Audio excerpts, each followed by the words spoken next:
A group of founders and investors of leading startups have penned a letter to the Prime Minister, the Finance Minister and RBI on the recent RBI directive to the company to Paytm that's really been the crown jewel of India's digital payments ecosystem. So according to this, a signed copy of the letter that ET Now has received, it has names of signatories, and those names visibly include Murugavel Janakiraman of BharatMatrimony, Vishal Gondal of Goki, Yashish Daya of PB Fintech, Rajesh Mago of MMT, that is Make My Trip, amongst others. Now, the letter appeals for reassessment of actions and regulatory directive on Paytm Payments Bank and the possible impact that it could have on the larger startup ecosystem.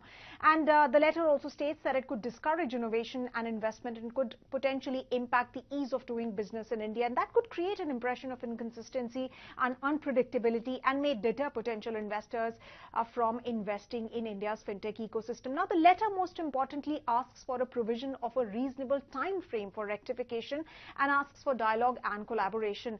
Let me quote something from the letter. Now, the letter says, and I quote, "While we appreciate the RBI's crucial role in ensuring financial stability and consumer protection, we believe the current seemingly punitive regulations levied against Paytm could have far-reaching detrimental consequences for the entire fintech ecosystem in India.